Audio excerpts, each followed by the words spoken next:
Ребенка на руки возьми. Работаешь? Алексей, разрешите поздравить вас с уверенной победой. Вы довольны, как сегодня сразу звон, конечно? Подготовка занимала много.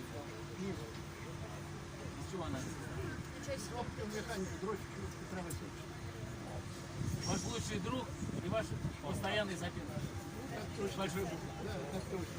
Уже много лет. С 87-го года дружим. Наша первая встреча произошла на чемпионате Советского Союза. Спортивный комплекс Тимуса, 60 километров от Рига.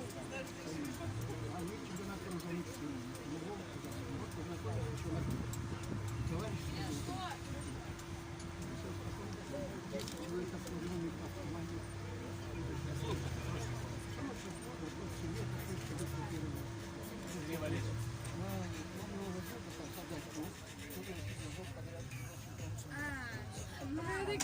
Была такая страна была.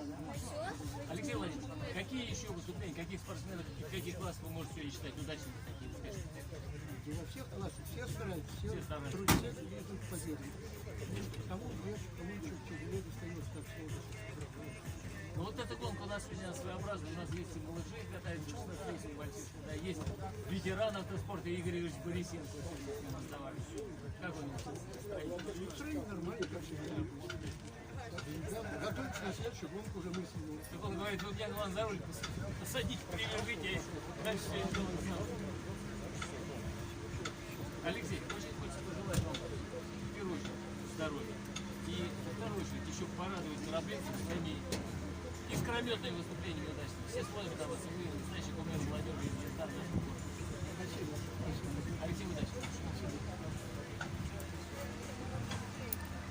По России вам 4 будет показывать. Все тайны.